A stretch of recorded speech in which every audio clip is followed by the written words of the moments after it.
Dr. Lee lahir di Padang pada tahun 1946 dari keluarga tidak mampu. Anak keempat dari 7 bersaudara ini telah ditinggal almarhum ayahnya pada usia 10 tahun. Tidaklah mudah bagi seorang Lee yang berasal dari keluarga kurang mampu ini ingin menjadi seorang dokter.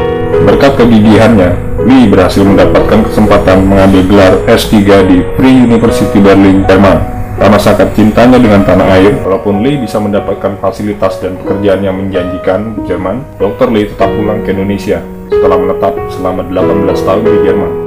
Di usianya yang sudah 67 tahun, Lee merasa hidupnya akan ia gunakan sepenuhnya untuk pengabdian. Semangat ini pula yang mendorongnya mewujudkan sebuah rencana gila, yaitu membuat rumah sakit apung atau floating hospital pertama di Indonesia. Kemudian berlayarlah Lee Darmawan mengunjungi pulau-pulau kecil di Nusantara, mengobati ribuan warga miskin yang tak memiliki akses pada pelayanan medis. Betul, kapal bekas yang saya beli. Kapal finisi itu yang dibikin di Ulukumba. Orang nggak bisa membayangkan di atas kapal begitu kecil bikin sebuah rumah sakit. Yang ketiga, orang nggak bisa membayangkan, ahli bedah sekalipun, di dalam situasi seperti itu bisa kita lakukan pembedahan.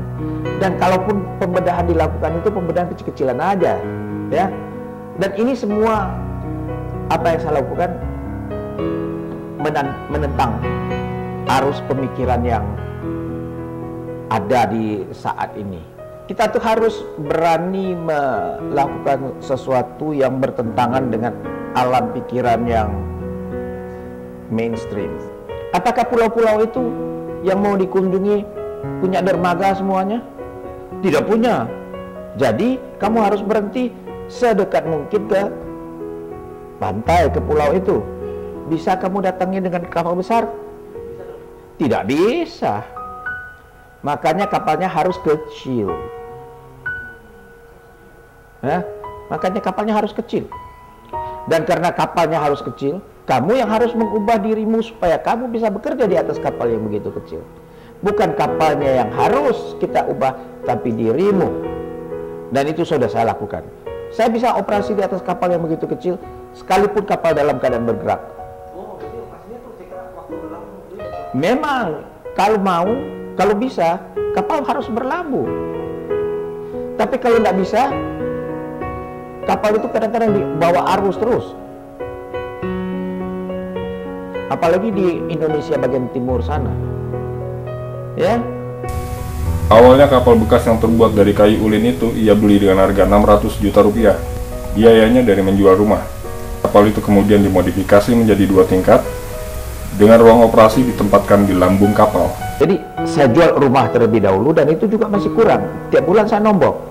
Dan ada beberapa orang yang, karena saya memang aktivis dari dulu, aktivis sosial, aktivis Mei 98 juga, ada yang percaya juga, lalu menyumbang, dan itu pelan-pelan saya bangun ini kapal. Banyak juga yang memberikan saya gratis, sehingga jadilah kapal yang sekarang nilainya miliaran rupiah.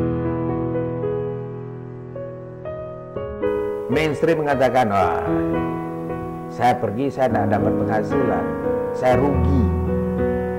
Alasan-alasan mengapa saya tidak takut rugi. Satu, imanku mengajarkan kita hidup di sini cuma sementara.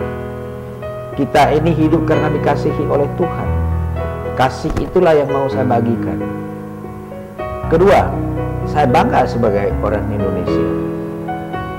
Kalau saya bangga, saya bersedia berkorban untuk kebanggaanku itu.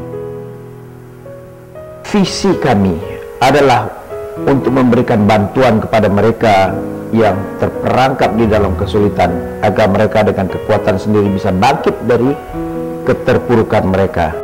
Dr. Lee berharap bisa terus melayani meski terpisah dari istri dan buah hatinya yang tinggal di Amerika Serikat. Ia tetap ingin mengabdikan diri di tanah air. Tim Liputan KabariNews.com.